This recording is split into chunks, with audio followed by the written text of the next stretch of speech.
It's been 19 years since we had the last mainline 2D Metroid game in 2001, way back in the Game Boy Advance generation. In between that time and now, we had the highs of the Prime trilogy, the lows of Other M and Federation Force, and the mids of the DS Prime spin-offs. Despite everything that happened within that time frame, and Nintendo's unusual decision to release a remake of Metroid 2 on the 3DS instead of their new Nintendo Switch console, fans of the series have been waiting for another game to come into the series, a game that was announced alongside Samus Returns, Metroid Prime 4. However, it seemed as though the game would be stuck in development hell, much like another game that Nintendo had teased during the early days of the Nintendo DS, the handheld follow-up to the Game Boy Advance.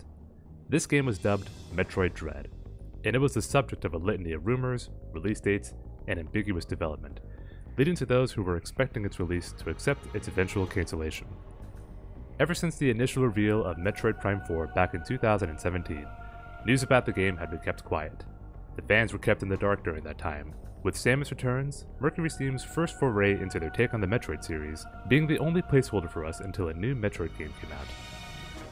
Unfortunately for us, the only bit of news that we would receive would be in 2019. Metroid Prime 4 would be restarting its entire development, as it would end up changing between developers, from Bandai Namco to Retro Studios. Once again, fans were left in the dark wondering what will happen next for the series that seemed to be trying to come back for a triumphant return, indicated by the title of the last game we got. 2 years had passed since the last news on Metroid Prime 4, and it seems that any discussion of the Metroid series was met with skepticism at best and a grim fear at worst that the series had failed to recapture the attention of the mainstream audience, let alone its older fanbase, dooming it to fade into obscurity once again. That is, until... Oh my god, is this a fusion follow-up? Metroid 5? Yes! This is what I wanted! Metroid 5? Ah! Whoa! Whoa! Whoa! Oh my... We were actually getting a brand new Metroid game, and this one will be a proper sequel to one of the greatest 2D Metroidvania games of all time. No Divergent spin-offs, no fillers crammed in between two old games to try and unnecessarily pad out our need for a new game, or to try and recapitalize strictly on nostalgia without any substance. No. This was going to be a continuation of a storyline that had been left on a cliffhanger since the early 2000s. Everything about the development of the game and all of the trailers that had come out since the reveal that E3 of 2021, it all seemed to indicate that the game was heading in the right direction in terms of how it would handle gameplay and the controls of Samus. On top of that, the content shown also portrayed these new elusive hunters simply known as Emmy that would hunt down Samus during her time on the planet she would set out to explore. It seemed that Mercury Steam, the developers behind Samus Returns, were holding on to their original spirit of wanting to remake Metroid Fusion by highlighting just how unnerving the experience would be trying to evade these Emmys, much like the experience of evading the antagonist of Metroid Fusion, the SAS. They also took notes of the criticisms against Samus Returns and highlighted their improvements in interviews and showcases, such as the tweaked melee controls that would allow for more fluid, fast-paced gameplay, and the return of the Aeon abilities, which was one of the highlights of Samus Returns. All of this led up to an immeasurable amount of hype, building up to the game's release on October 8th. So after everything, the excitement, the skepticism, and anticipation, how does the latest entry in the Metroid saga fare? Just as a warning, there's no way that I'm going to be able to cover this game in depth without any spoilers, so consider this your warning. Metroid Dread opens up with a brief retelling of the events of Fusion, the last game to come out in this pentalogy of 2D games. The games from the original Metroid, or Zero Mission, all the way up to Super Metroid are not touched upon, minus the fact that the Metroids, which once posed a threat to the galaxy, are now extinct. The X-Parasite Plague is teased as a threat when Samus and the Galactic Federation receive a video originating from planet ZDR by an unknown sender. Much to their dismay, the video is, in fact, real. I guess they got some professionals to look at the video frame by frame or something, but hey, what do I know? With Samus being the only person in the galaxy able to combat the X without being infected and killed thanks to her Metroid DNA, she heads off to the planet to investigate upon learning that the Federation lost contact with their Emmy units. Yep, these guys. So right off the bat, I don't know if I'm the only one who feels this way, but I've got to say that Adam's robotic ASMR voice is a very welcome one to me, and something that I'm looking forward to listening to later on in the game. Back in Fusion, and not counting Other M, there was no real indication of what Adam would have looked or sounded like, so I'm glad they went with this direction for his voice. Call it a soft spot for sci-fi and artificially generated voices like HAL 3000, the Daleks, Pathfinder, so forth and so on, but I could listen to this iteration of Adam go on and on about his thoughts of the matter in front of him. More on that later. Samus lands on the planet and travels down an elevator only to be dispatched by an unknown assailant. This assailant appears to be a Chozo clad in a bulkier garb of armor right as she arrives in the first area of the game. Just as this warrior is about to choke her to death though, a brief red flash envelops her helmet and renders her unconscious, only to have Samus waking up lying on the floor with her abilities lost once again. Go figure! Now the game starts off like most of the others in the series. You've once again landed in the middle of nowhere and have to find your way through this labyrinthine layout. In this new section of the map, Arteria, it looks like you can't go to the left this time, as you did in Super Metroid Infusion, so I guess we're just going to have to go to the right this time. One thing you'll immediately notice is that the controls for this game are snappy and responsive. Samus's mid-air movement is easily changeable and neither too floaty nor too heavy, which came off to me as being reminiscent of how Zero Mission handled her movement in the air. The new melee counter is also a vast improvement over the previous one in Samus Returns because you can now continue dashing forward right after you use it. On top of that, the sliding mechanic introduced lets Samus slide under crevices and keep her speed intact when she comes out of the other side. Lastly, the 360-degree aiming introduced in Samus Returns has come back and now allows you to aim at any angle ahead of you while you're running. So you no longer have to stand still and use it if you need to hit that enemy that's just above your line of sight. Unfortunately, unlike Zero Mission, you cannot wall jump off of one wall infinitely, and it seems like this has been done on purpose for recent titles to prevent extremely early sequence breaking, at least at my level of gameplay. Soon after your initial tutorial for how the game works and what to expect with hidden blocks and the like, you're introduced to the first enemy. Unlike the one shown at the opening of the game, this particular unit is more deteriorated than the others, as it's missing a chunk of its armor and is unable to climb up and pursue Samus up the wall. This is done to hamper the threat of these enemies and serve as a way to introduce the melee mechanic as a last-ditch effort to break free of them. It's a desperate measure, but one that you may need to rely on if you ever get captured by these enemies, as I have dozens of times. After eluding the first enemy, you then come across a central unit in the form of a giant brain. I swear both the Federation and the Chozo have a knack for everything about their technology revolving around giant brains, and it always seems to backfire. Samus then harnesses the remains of the unit and collects energy that is used to power up the new Omega Cannon, not the one from Prime Hunters. After the game walks you through how this new weapon works, Samus then dispatches the enemy unit that was chasing you by firing a concentrated blast of, I guess we'll call it Omega Energy, right into its core. It's never stated exactly what it is, so I'm just going to go with that for now. The introduction of this weapon signals to the player that you will need to find more of these sources to counter the enemy units patrolling their designated segments of the planet. From there, Samus can continue to explore the planet and find other creatures to dispatch as she regains her old powers or harnesses the new ones in ZDR. As you venture throughout Arteria, you'll begin to notice that the world you're exploring is much more directly interactive this time around. In the previous mainline 2D games, there was minimal interaction between Samus and her more immediate environment.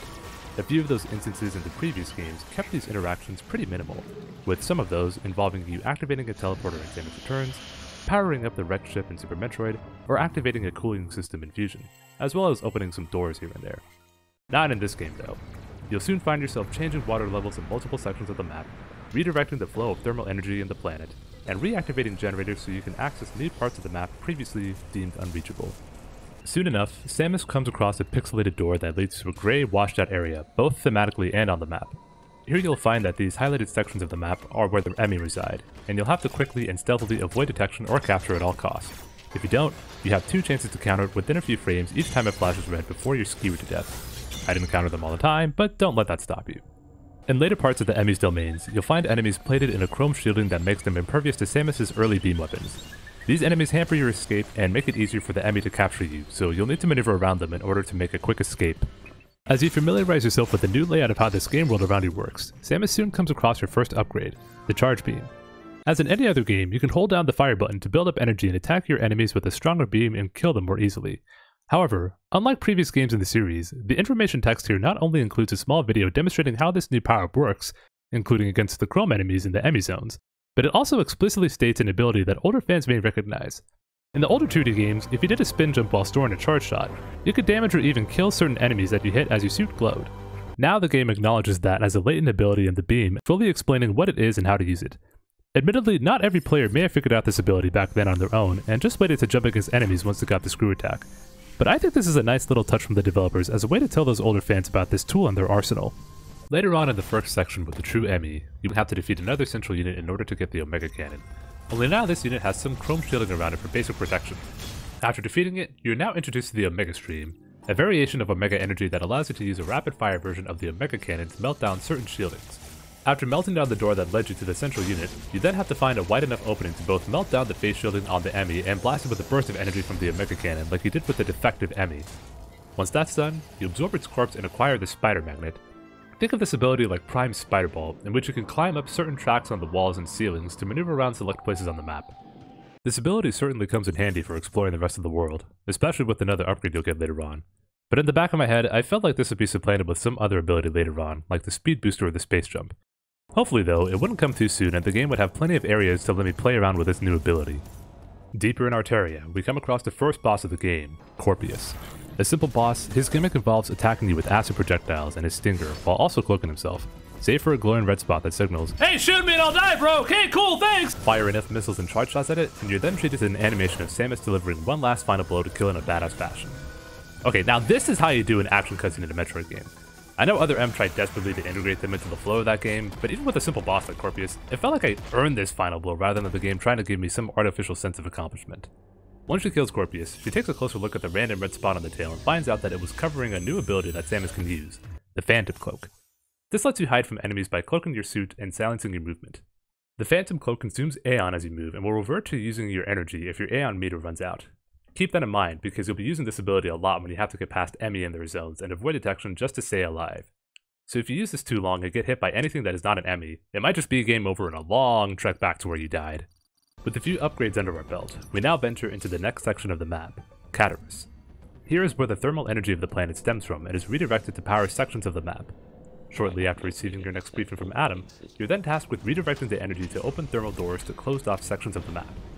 As we travel through Catarus, we come across this bridge that reminds me of the main entrance bridge from the Pyrosphere in Other M, and I thought for sure I was going to have to prepare for some QuickTime insta-kill bullshit, but thankfully that's not the case. Instead, we end up entering the next Emmy zone via a cutscene that shows Samus utilizing the Phantom Cloak right after the Emmy lands right in front of her, demonstrating that this ability will prevent the Emmy from detecting you even if it's right in front of you. That is, unless it's crawling up a wall and you're right on the corner of it, or if either of you fall on top of each other, just like I did.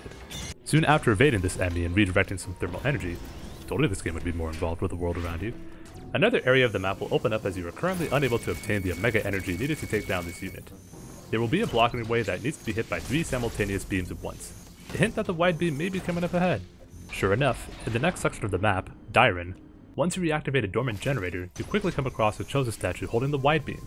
As the name implies, this powers up your beam to fire 3 simultaneous shots ahead and can be used to push wide beam boxes and destroy wide beam covers.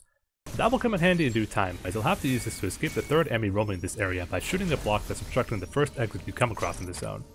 This is the way you'll have to take to backtrack to the previous Emmy zone, down that area's central unit, and kill the Emmy for its power-up, the Morph Ball.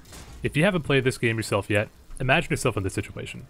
Typically, the Morph Ball is one of the very first abilities you unlock in any Metroid game and is vital to getting around most of the maps in those games.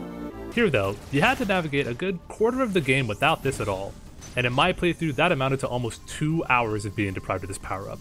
So once I got it, yeah! Finally! I don't have the bomb, but you know what? It's a start. Oh man, this game really makes you miss the thing. So much of the map just opened up to me as I could now go through all those little passageways and crevices that the game had been teasing throughout my playthrough up to that point. It was reminiscent of my first time playing Metroid Prime and finally confronting the plated beetle guarding the Morph Ball. After having been deprived of it for a good chunk of the game, I could access so much more of it with such a simple upgrade. That doesn't mean you can get to everywhere just yet, and there's still a ways to go before you can access this pathway. Still, the fact that you can go right under the statue makes it clear that even though you're not quite able to go in, without taking damage anyway, you're closer now than you were before. I think there's a word for that some may call progression. As a quick aside, it took me a bit longer than it really should have for me to figure out this next part since I have a habit of trying to go through every single nook and cranny and retracing my steps incessantly just to make sure that I didn't have to go too far back. After a while of that, it was clear to me that there was no other choice but to backtrack even further than before and head to Arteria to scope out any potential new places that could be accessed with a Morph Ball. Eventually, there was a section of the map with a previously inaccessible tunnel, and after going in there, I came across another thermal redistributor. It's been a while since we ran into one of these back in Catarus, and once I activated this, an escape sequence activated. Nah, I'm messing with you. It's just a quick event that has you running through a malfunctioning segment of the map. The floor start collapsing and some pipes start to burst with fire to damage you. This was definitely startling but nothing too frantic, and once you get past that, Samus comes across the Variasuit. As mentioned in the upgrade description, you're now resistant to extreme heat, which will come in handy once you have to go back through the wrecked remains of the last area, now burning up with burst pipes that have immensely heated up the room. You then drop down to a teleporter that takes you back to Catarus, near that strange looking statue you came across earlier. In case it wasn't obvious, you now have to descend into this segment of the map and confront, you guessed it, Kraid. I'm gonna be honest, I have no idea why he's even here or how he got chained up like this, but hey, I'm just happy to see him here. Even if Samus couldn't care less about having to deal with him again. Maybe she's also given up on trying to explain this and just thought, fuck it, I'll kill him again. Despite his large size, Kraid doesn't pose that much of a challenge since he gives you ample amounts of health with all the nails he throws and projectiles he spews from his mouth in the first phase. It's the second phase that'll throw you for a bit of a loop once you start shooting out leftovers from his glowing stomach hole, followed by the traditional 3 spikes you need to climb up once you've damaged his hole enough. Blast a few more missiles or charge shots into his mouth and you'll defeat Kraid, watching him try one last cheap shot before he unceremoniously falls into his own lava pit. As a reward for killing Kraid, you encounter another Chozo statue holding the diffusion beam, an upgrade that scatters your shots against enemies and walls upon impact, allowing it to penetrate through terrain and damage other nearby things in the way. Back in Other M, of all the content that was introduced throughout the entire game, the only new upgrade to be found in it was the diffusion beam, which acted like a shotgun and scattered your shots as it spread across hordes of enemies. Despite that being the only upgrade that hasn't been in a previous Metroid game, I really grew to love it as a way to quickly kill enemies that I didn't want to deal with one at a time. However, that's all it was really used for, and I'm elated to see that Dread brought it back and expanded upon its abilities. If you ask me, this should have been the only thing they brought back from Other M. In the meantime, after coming across another teleporter in Caruso, we uncover some more of Dairon and find another network station to talk to Adam. Once again, he reminds us that there is another generator power-up and cautions us to how vulnerable we still are. After he finishes his briefing, we end up exploring some more of the blacked out section of the map, passing by the corpse of an enemy, a disabled sentry, and a portion of the map blocked off by an obstacle that requires the use of some other power-up, all while evading the third enemy that we left behind before facing Kraid. I'll give you a hint for what that block was earlier. It's the grapple beam block. Did I say a hint? I meant to say the answer, since it's almost the exact same design as the grapple blocks from Samus Returns. Too bad we can't do anything about it now, but we can reactivate the downed generator we run into. Once it's up and running again, a large chunk of the area you just traversed beforehand becomes inaccessible now because it suddenly started to freeze up right as the generator fully activated. Maybe she cranked up the AC generator a little too much there, I don't know. Now I'm gonna break a bit of the flow here for a small little nitpick. In both Fusion and Prime, obtaining the Vari suit allowed you to not only withstand areas that were extremely hot, but also any areas that were extremely cold too. So to have the Vari suit in Dread suddenly have that resistance to the cold taken away feels a little bit jarring. It worked fine in the games that take place right before this one in the timeline, so why the change? I'd say it was probably a design choice to justify making the cold parts of the map largely inaccessible until the time is right. Still, for the sake of continuity, I think it would have been better if some alternative power-up was granted in lieu of the Vari suit, that granted resistance only to the heat. Maybe an Aeon ability that could resist the heat in a similar way that the lightning armor protected Samus from harmful groups of plants that caused minor damage. As long as your meter wasn't empty, of course. Again, this is just a minor nitpick from when I got to this point, so I'll let you comment on how you feel about this down below. Back on topic, since we can't go back to the frozen part of Dairon, it looks like the only place to go from here is forward from the last Chozo statue. And thankfully it won't be too long before we come across another upgrade critical for exploration, the bomb. It allows you to plant small explosive used to blow up certain hidden blocks and access specialized pipes needed to get from one place to another instantly, sometimes being the only way you can get to a new area. This is nothing new to longtime players of the franchise, but it should be emphasized just how vital this is to progressing in the game, and I'm going to tell you exactly why later on. For the time being, we find ourselves circling back to the part of Dairon where that corpse was, now being shocked by some kind of equipment in the background that's been powered up by the generator's reactivation. We're going to be avoiding that and this yellow asshole so we can progress to the next zone, Barenia. In Barenia, a water-based zone in ZDR, this was my first instance where I made a fatal error and forgot to do something vital to progressing in Metroid. Use my bombs. See this part here, highlighted by some random light in the tunnel that should have made it oh so obvious that you were supposed to blow it up? Yeah, I completely missed that hit like an idiot because of the fan that was blowing me away. At this point in my playthrough, I'd already backtracked from Dairon back to Arteria, so I figured, oh okay, maybe I just have to go back to some other area of the map that I can now traverse through with my bombs in the Vari suit. So for almost 2 whole hours, I scoured across every single part of the area I could possibly try to comb out before reaching the starting point of the entire game. Maybe there was a bomb block I missed. Maybe there's some heated part of the map that can take me to a power-up and need to slow time down, like the phase drift in Samus Returns. It makes sense. We got one Aeon ability so far. This might be another one to find. But after all that time, trying in vain to find some potential power-up, I went back to the first bit of Barenia where that fan was, and after taking another real close look at that tunnel, this happened. Oh my god, that was it? I had a... Okay then. That's on me for not being observant. You're certainly right, it does. Again, as a bit of self-defense, I do have a habit of trying to snuff out every bit of the map I can possibly do before moving on to the next area, given that this is a Metroid game. But if I had been just a little more watchful of any obvious sign of where I needed to go, this wouldn't have been an issue. Unfortunately for me, this wouldn't be the last time that Berenia would give me this kind of trouble, and the next instance would be much, much worse because of the amount of water coming soon. But we do get to deal with a good amount of water platforming, as well as a glimpse at another teleporter we'll be using later on, and a passageway with something above us that we can't get to for some reason. After that, we get our next Aeon ability, the Flash Shift. It's a rather simple ability that lets you dash forward up to 3 times forward or backwards while in the air. At first, you just use it to get past some doors with a sensor that will go off if you're stepping on it, and if you use it right, you can even have a little fun zipping around in the air to get to some places that you couldn't get to as easily as before. I knew this ability would come in handy for the specialized doors, but at a certain point in the game, this ability would have far more utility than I initially thought. With the Flash Shift in our arsenal now, we can head back to Dyron, access the central unit to take down the yellow Emmy, and acquire the Speed Booster. You can use this to increase your speed and mow down both enemies and special boost blocks in your way. This time around, you have to tap the left stick in to activate it rather than continuously run ahead or hold down a button while running as in other games. As stated, if you hold down the stick while you're boosting, you can store the energy and unleash it as a shine spark after jumping into the state and holding down the direction you want to go in. If you have a keen eye, you'll also notice that areas of the map are lined up with long straightaways that you can use with the speed booster, and some of these areas will also contain slopes and blocks arranged in a way that will test your ability to execute the shine spark for additional power-ups. If you didn't catch any of those hints though, there's another one at the beginning of Berenia at that spot I got stuck in. Remember this fan? You can just use the speed booster and run faster than that fan blows you back, keeping the momentum going even after you jump, as long as you can run again when you land. After getting past that fan and heading back to Dyron, we head back to Arteria through a yellow teleporter. From there, we unlock more of the first Emmy zone in Arteria by boosting into even more booster blocks, opening up the path to find the grapple beam. This beam not only allows you to rip off the grapple beam blocks you ran into earlier, but it also allows you to swing off of designated roof blocks with a similar design as the grapple beam blocks. The grapple beam is also able to latch onto any spider magnet surface that's in reach of the beam, indicated by when your laser changes from blue to light blue whenever you arm the grapple beam with the ZR button. I mentioned earlier in the video that I was worried about the spider magnet ability being replaced by the speed booster as a means of exploring the world. As it turns out, instead of rendering the spider magnet useless in the early half of the game, the developers behind the game decided to incorporate an upgrade that had been a staple of the series and intertwine it with one of the newer non-Aeon abilities and flesh them both out in the process. I was incredibly happy to see that they were willing to give Samus this treatment, and honestly it's such a joy to zip across part of the maps when you run into areas laced with these magnetic surfaces. It's kind of like that small little rush you get when you're playing Spider-Man or something like that.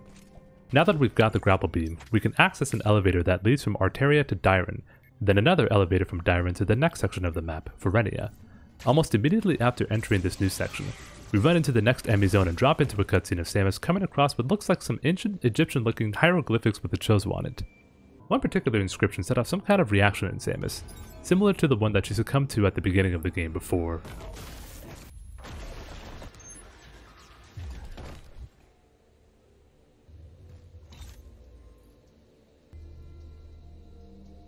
For the first time in the series' history, we have a living, friendly Chozo right in front of us.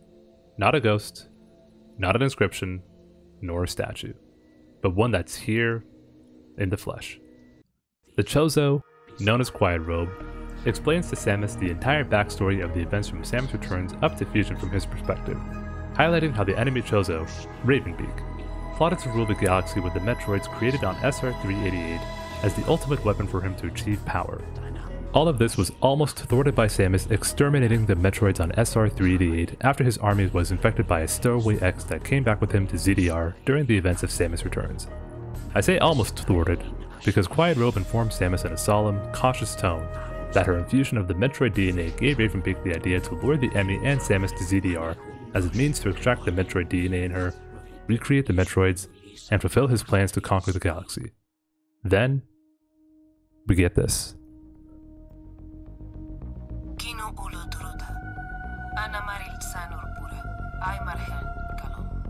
Straight to the point, calm, composed, and undeterred. All the years of Samus barely uttering a word in her own games, and this one bit of dialogue paid off with her delivery.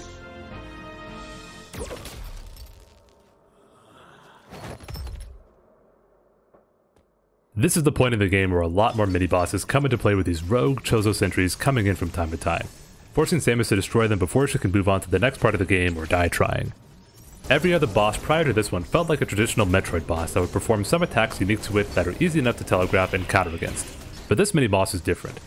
While not an exact copy of Samus by any means, it's cut from a similar cloth as it uses the tools at its disposal to approach and take you down as another Chozo warrior itself. There are no weak points that are exposed as you fight it. Instead, you have to drain its health throughout the entire fight as it tries to do the same to you in a one-on-one duel.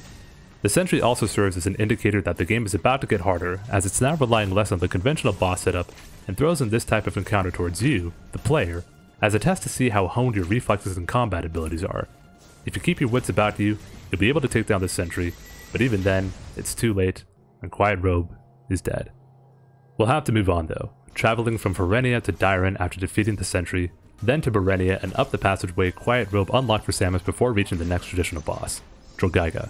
The setup for this boss is simple. Shoot the tentacle up top that's interrupting the power flow in the room. The challenge, however, is that your movement is hindered by the water in this room. Yeah, we've been there before. Making it harder to maneuver around the tentacles it's using to kill you. If you weren't good at navigating in the water and anticipating attacks, you're gonna have to get good at it pretty quickly if you want to shoot the tentacle up top. Shooting it enough will power up the drains on the bottom corners of the room, and after activating them with your beam weapons, Drogaiga's exposed and lets you shoot Another really big glowing weak spot! Kill him off and will unlock a path up to Gavarin, a forest section of ZDR overrun by vast amounts of vegetation and ah shit, 2 more sentries. God, one of these guys was hard enough, but 2 of them here in this small enclosure are just hell to fight against. If you fight them like I did. Oh no! Shit! God, oh, don't! Yeah, the Chozo didn't slack in designing these sentries, and they take just as much firepower to kill as your patience.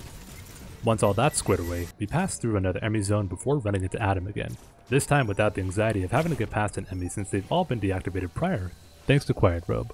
As Adam informs you of how close you are to the surface, he asks himself why Ravenbeak spared you early on in the game rather than kill you. A valid question to be sure, but we don't get an answer from him or from Samus. So we'll just head up to some more of Gavarin to find our first missile upgrade, the Super Missile. These deal more damage and can destroy green shields covering a door, such as the one covering the doors to the next section of the map, Elune. It turns out that Elune is the part of the planet that Ravenbeak used to contain the X-parasites that had sabotaged his crew, and he kept it locked up to prevent the rest of the planet from succumbing to a similar fate that SR-3D8 and the BSL station fell to, an X-parasite takeover. Unfortunately for Elune, it looks like the Chozo that were stationed here have all died, leaving this containment center to be overrun by the X that remain. Luckily for Samus, there's a Plasma Beam, an upgrade that can shred through normal enemies and greatly increase your damage against robotic enemies. It comes pretty quickly onto this section, and she's going to need that, because the next boss she encounters is an infected Chozo warrior, waiting for Samus to challenge her in one-on-one combat. Unlike the sentries, these warriors were much more fluid and nimble, hopping across walls and lunging at Samus with an incredible amount of speed. Yeah, an incredible amount of speed. And that's when it hit me. I have the flash shift. I can just use that to move across the room as quickly as him. It was definitely one of those aha moments that made this fight much more manageable than if I'd continued to fight him without using that. I'm surprised that the sentries prior could be killed without it, but I think the game designers decided that at this point of the game, you were going to have to use the flashes from now on if you wanted to stand a chance against the threat that the X posed. And believe me, they're going to pose a threat real shortly. With the parasites now rampant throughout CDR, this is the turning point of the entire game. Every living enemy you've encountered, be it the smaller grunts, the traditional bosses, or the newer Chozo-based enemies, are now all going to be augmented with a lot more firepower, aggression, and endurance against you.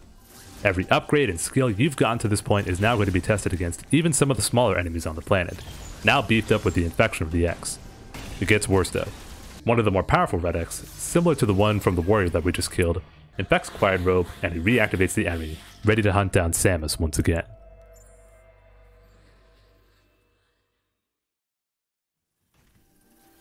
It didn't really click for me until reviewing Dread, but putting the lush, biodiverse forest as a section right before you face and release the X highlights just how dangerous they are in the game. Literally within a matter of minutes, every organic enemy you faced in Gavarin is now infected and more dangerous with these X mimicking and enhancing their lethality. Even Adam reflects on how dire the situation is before reminding you how important it is for you to return to your ship. For now though, we'll continue to venture deeper into Gavarin, traveling through sections of the forest that are too high for us to jump and grab onto. As you might have guessed by now, it's another sign that we'll have to get another upgrade to increase our movement options, and soon enough in Gavarin, we obtain the Spin Boost, an upgrade that allows you to double jump. While you can gain height in the air with a second jump, the second jump can only extend your first jump whenever you're submerged in the water, Given the extremely limited movement you already have while in the water with the Varisuit, it's definitely going to be a welcome upgrade that'll make water traversal at least somewhat more manageable whenever we have to get around to doing that whole slog again. For the time being, we'll need to use it to navigate to a new part of Gaverin's enemy zone and take down the central unit there. I want to say that this central unit has more health than before, but whether or not it does, honestly, it doesn't really matter. At this point, the plasma beam has no trouble ripping right through him. At this point of the game, even taking down the enemy isn't much of a challenge either, with the real challenge now being how to find a long enough clearing for you to shoot down the enemy. After taking this one down, you absorb its powers and obtain the ice missile. I think the upgrade speaks for itself, and you'll need to use it to destroy these fiery plant pillars that have sprung up in the map earlier on. The next part is entirely optional, but if you can use your spin boost properly on this part of the map, you can acquire an unknown item that can't be used at this time. A bit disappointing for now, but I'm sure it'll pay off later. What we can get now is the Pulse Radar, the last Aeon ability to be acquired in the game. As an optional tool, you could use this to reveal hidden blocks you could destroy with your Morph Ball Bomb or with one of your other weapons. It can also reveal hidden blocks in nearby rooms within the range of the Pulse Radar, but unlike the previous iterations of this in Samus Returns, it doesn't reveal the rest of the map or the pathways that you would uncover if you destroyed those blocks. After dealing with even more threats present throughout all of Gaveren, we return back to Ferenia to take on an unusually powerful X.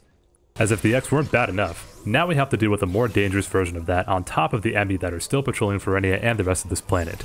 Even the Emmy are getting more dangerous, as the last one was able to just freeze us by looking at us, and this one can fire bubbles that can phase through walls. Still, we have to push on and face whatever comes our way next. Like this creature, SQ, and it does not mess around. Each attack it throws at you is only telegraphed by some very slight differences between one move and another, and when you're in the heat of the battle trying to fire your shots at it, one wrong move or misinput can mean life and death in an instant. Its moves cover a wide area in the room, whether it's a flurry of needles fired at you or an energy ball that zaps the floor if you're not careful enough to dodge it. No! I'm so close to dying. Fuck! Fuck! God! When does he die? Come on! I found out the best strategy for him was to double jump before it fires its projectiles at you. That way the needles can't redirect themselves back at you in time, and the energy bursts can't set off on the floor. Even if you use this or the flash shift in tandem against this boss, you'll have to be diligent and efficient with your approach if you want to take him down. Do that and you'll face off against the Core X, destroy that, and absorb its latent power, the Storm Missile. With the Storm Missile, you can hold down the missile button and aim at one or multiple targets, unleashing a payload of missiles towards all of the selected targets, 3 missiles per target, and up to 5 targets with up to 15 missiles firing at once. These will be used to unlock doors that have entry points locked behind multiple locks, and these will especially come in handy against stronger enemies that you'll need to whittle down with all the firepower you can as quickly as possible. One of the Storm Missile doors from earlier contains a space jump, which allows you to continuously jump in the air as long as you press the A button in midair. You can either infinitely gain height in the air or just maintain your height while you're in the water without the gravity suit. It should be noted that this is the second time a jump upgrade has mentioned the gravity suit, so at this point, the game was hinting that you'll have to get that really soon. Thankfully, we can still rely on the grapple beam and the magnetic surfaces to help us navigate underwater, and we'll need all the help we can get, especially with the space jump, once we go all the way back down to Berenia. Yep, we're going to deal with some more water. And as I mentioned the first time I was in Berenia, there was one more area that would stun me for hours, and it was deep within the waters of this section. Before I elaborate on how that happened though, let me set up the scenario for you. Once you reach this safe station in Berenia, there's no way for you to go back to any other point in the map, not even to a higher point in Berenia. Everywhere you go in your immediate vicinity around you has a ceiling or is too deep in the water for you to gain any elevation with a space jump, save for this one energy part. You have no choice but to explore every section you can in the water. Eventually, that will lead you to having to go to the very bottom of the water and look around the rest of the map until you come across this room. Okay, it doesn't look like there's an obvious way out, so I'll use my pulse radar, no big deal. And there's a block for me to destroy. But wait, I can't destroy it yet. I obtained that unknown item from earlier, and I'm pretty sure that this block matches up to that, so... Am I stuck? I can't get out of this deep part of the waters, so I guess I have to reset to the last save and find another way? Well, I did that, and... nothing. Did I soft lock the game? I mean, I doubt I did. I'm pretty sure something like this would have been caught in the Q&A testing, but it's still possible. After all, there was a glitch in Other M that also soft locked you and prevented you from progressing later on. Maybe I'll reset the game and it'll fix the problem. But that doesn't do anything either. There's no checkpoint that I can go back to that's further back from the last save I went to, so I thought, oh, wow, oh, fuck, oh, this is bad. Like, this is really, really bad. I mean, the Other M glitch got patched out, so maybe this is a glitch they missed and that they'll have to patch out in an update. But if that's the case, God, who knows when that'll happen, and what I'll have to do in the meantime. Like, am I stuck with a bad save file at the mercy of Nintendo's update team? Ah, jeez, ah, shit, oh, fuck, oh, fuck! It's just this block. right here. All I had to do was fire a charge shot at it. You know what though? Fuck that block. Why did it have to be right in the corner over here instead of a bit closer towards me? I get that it was so that you could open up a morph ball tunnel, but if we're talking about block placement, why the hell did this yellow block have to be here? And why are these here too? Couldn't they just put these in the room ahead and not mislead the player? It only leads to another expansion anyway, so why did it have to be placed as if this was the path that you had to go to? Look, I'm pretty sure that this was designed this way to remind you that your diffusion beam is still very important and needed to progress, and I get why they'd want to do that. But wouldn't it have killed them to just add one more beam block right here above this part so it would show just a little more obviously against the rest of the blue water and be highlighted even more with the pulse radar? If I could make just one change to the game, I'd either take out this stupid block over here, or add another beam block and highlight the beam blocks to make it way more obvious where I had to fire. Yeah, I know that might be a bit of a nitpick or whatever, so I'm just gonna stand my ground on this one. If you disagree with me, again, let me know in the comments, but this is one change that I would have loved to make if I could design the game myself. Either way, at this point, I was sick of having to travel in the water, and after finally being able to move forward in this godforsaken water, I was endowed with the gravity suit, which allows you to negate any movement restrictions in the water and also allows you to go into cold areas without taking any damage. I know I mentioned that I would have liked this ability to be present in the Vari-suit, but honestly, after going through the bullshit that was this section of Berenia, I'm ready to put this behind me and move on with my life. While stuck in this part of the planet, the rest of ZDR apparently started to freeze over, possibly as a result of the X. So we'll have to go to Arteria, now frozen over from the temperature drops, to find out what's going on. It looks like the water in this part of Arteria also froze over, and we don't have a way to thaw it out. So we'll have to press forward and come across this tougher Chosen warrior, now equipped with a shield and with some more powerful attacks to kill us. Ugh, gross. Despite it being tougher and taking a few of my lives, at this point we've also gotten stronger and more agile with the litany of missile and movement upgrades under our belt. So taking down this mini-boss isn't too much of a problem. With that out of the way, we learn that something's going wrong with Caruso's thermal distributor, likely as a result of yet another powerful X. You know what that means. Time to kill another motherfucker.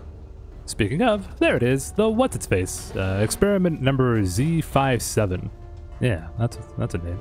It'll fire different kinds of lasers from its mouth, some of which will use the floor against you, send projectiles towards you from the fans, or come at you from the background. At other times, it'll try to sweep you with its arms, but as long as you're able to stay safe around its attacks, you can take down this boss with enough patience and even get some extra damage in if you time your melee counter just right. Yeah, that's the good stuff. Get out of here! Honestly, a couple of deaths aside, this boss didn't really pose much of a challenge compared to the bug that I had to face earlier. With the thermal distributor up and running properly again, we can head from Catarus to Arteria via the blue teleporter inside of Catarus, and with the water now thawed in Arteria, we can get to the Chosen statue we saw earlier and obtain the screw attack. Now our jumps are supercharged with energy that can damage enemies and destroy special screw attack blocks littered across ZDR. It's looking much more kinetic and dangerous this time around, definitely a step up from the more stale animation and effects in Samus Returns. From here, we head all the way back up to Berenia. Adam congratulates me, but also says that I'm still too weak to fight Reeser. And what do you know, more Chosen sentries. Now that we have storm missiles though, these guys go down in no time. So Samus heads back up to Gavarin and confronts this guy.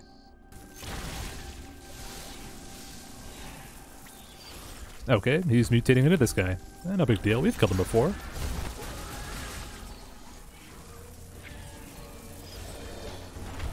Oh. Oh, this is new. What the heck is this attack? Oh my god, it's so video gaming, I kinda love it, but why is that a thing?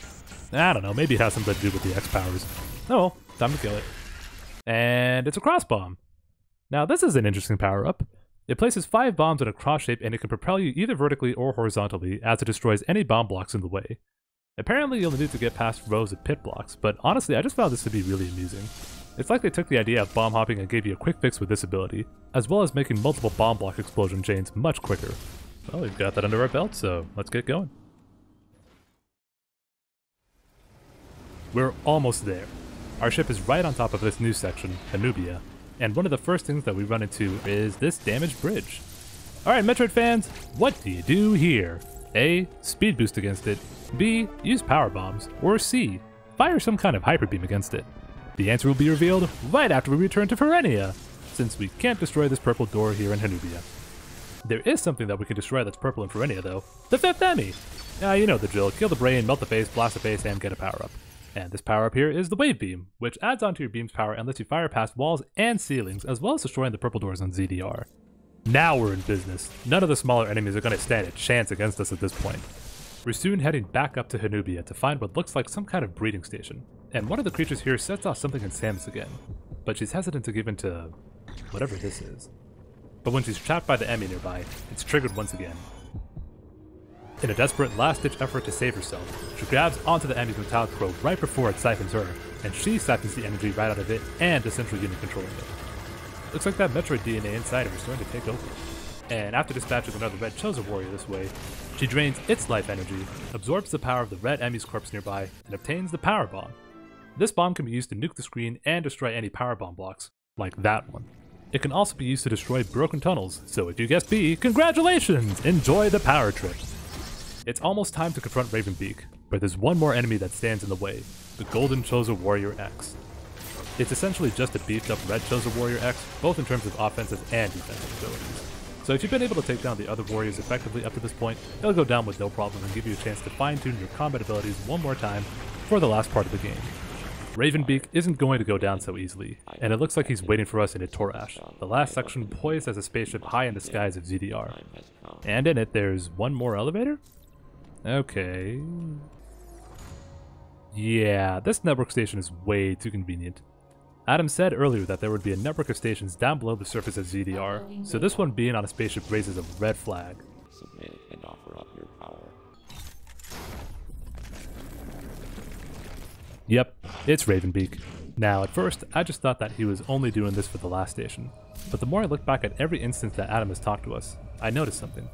In every conversation prior to Samus being ambushed at the beginning of the game, Adam always ends his conversation by referring to Samus as Lady.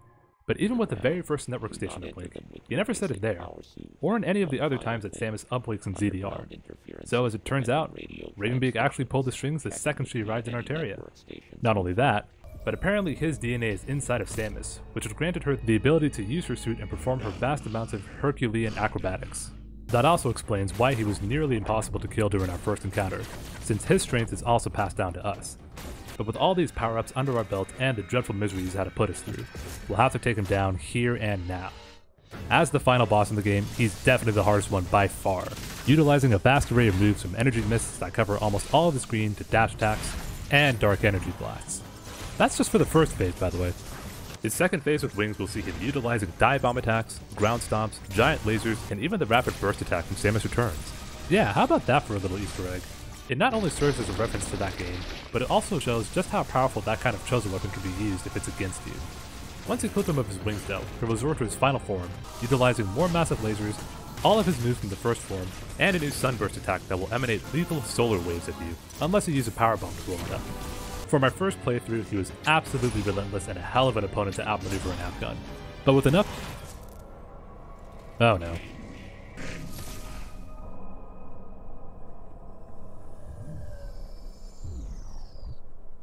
Oh shit.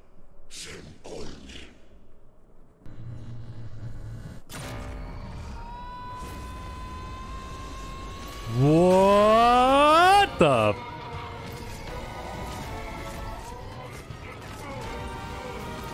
Whoa! Oh wow, okay, yeah. That mutation was so out of left field, and she's so livid too. Ah, God, I love this scene so much. It's her chance to finally let all hell loose and unleash her rage against the man that basically wiped out her adopted family. If people thought that Samus' suit was unsettling in Fusion, I'd have thought this was just downright terrifying to look at as a kid. And the terror doesn't end there. A mutated purple X of some sort, perhaps from the one that was in Catarus that melted in the lava? Or supposedly melted. Decided to try one last ditch effort to take down Samus by infecting Ravenbeak. Takes a hold of him, corrupting him with some unsightly power as he marches into... Raid? Ah, oh shit, if I was a kid, I'd have been scarred by seeing that. Like, what kind of eldritch abomination is this? But wait, this camera angle. It's the same one we've seen as the ones from when we've blasted off the face of the enemies before. Did I get a permanent Omega Cannon in this new form? Only one way to find out. Oh no, it's better. It's a Metroid beam. And hot. Damn, was that satisfying to blast his stupid face. In terms of sheer firepower, it definitely makes the Hyper Beam from Super Metroid look like a psychedelic pea shooter. The Metroid Beam here just incinerates every last atom of the mutated looking X, leading to an actual escape sequence! Time to book it and blow up everything in our way before we go down with this planet. We're near the end of our harrowing escape and make it to our ship, but literally moments before we take off. Oh. Are we actually stuck this time? Zombie!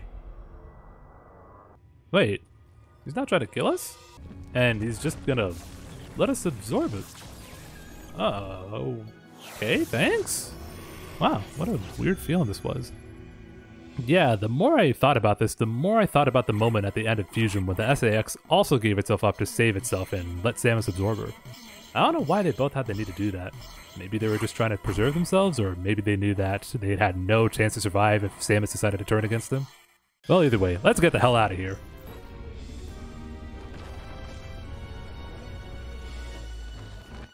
Well, that's it for ZDR. Another planet that fell victim to being around Samus for too long. But for what it was worth, it was a blast to play through the game and have the level and boss design constantly keeping me on alert without overstaying its welcome for me. I had an amazing time with the game, even in spite of the times that I got stuck in Berenia. The bosses, both the traditional and the Chozo-based ones, were engaging. Each of the power-ups felt like they were properly fleshed out and utilized before being replaced with a better upgrade. The map screen and the features built into it were incredibly fleshed out, and the difficulty felt like it was tuned just right as the game progressed, even on normal mode. The fact that I can go through a lot of the earlier bosses without using the flash shift showed just how manageable they are if you know how to get the better of them, and the effort the game designers put into this paid off in troves. This isn't to say the game's perfect, as, once again, almost all of the music fell flat. The tunes in the background for the main zones and the boss fights help to establish the appropriate atmosphere for wherever you are, but it fails to be memorable outside of the remixed music from the 2D games and the Prime trilogy. Like Samus Returns, which again was another game that Mercury Steam developed, some of the only standout tracks in Dread were the ones from Super Metroid. Again, it's clear they went for a more cinematic or ambient soundtrack for the rest of the game, but it still would have been nice to hear something with a catchy melody and rhythm. The one exception for me personally was the Network Station theme. In terms of music original to the game, the only reason this stood out to me was because getting to this room and hearing Adam give his advice as he progressed gave a comforting sense of release during the entire run, especially after having to deal with a lot of tension from the Emmy earlier on in the game. The shift in mood from evading the Emmy to finally being in a safe zone was enhanced by the calming, meticulous tech noises in the background, carried by the choir present in the foreground of the music. I know it's not actually Adam in these network stations now, but I'd be lying if I said that this didn't feel like a safe haven that time around. In the spirit of a full disclosure, I only did one playthrough of the game for this review because I wanted to keep my perspective of the game framed within that of my first playthrough of a new Metroid game as a longtime fan of the series. And now that I've gotten to share that experience with you, I'm eager to play hard mode whenever that Metroid itch needs to be scratched again. With the speedrunning community already finding new ways to chop off major segments of the game, I'm going to enjoy overcoming the challenges hard mode will present. Heck, it's pretty much a guarantee at this point that I'll be playing it at least one more time on my stream. So where do we go from here? The director of the Metroid series, Sakamoto, hinted that this game would be the end of an era for Samus, so seeing that she's the only being of the galaxy that's part Metroid and has faced the X twice over now, what could unfold for her? I mean, there were some rogue Chozo ships in the background of Hanubia, so if any of them escaped, will we see some more splinter factions across the galaxy? Will another space pirate threat rise up? It's hard to say what's going to happen at this point, but I'm ready for that game and I'll happily wait for it when the time is right. Just please don't make it another 19 years with half of that being a drought. One thing's for sure though, Metroid is in good hands with Mercury Steam. Also Nintendo, please give us your mission infusion on the Switch. Okay, bye!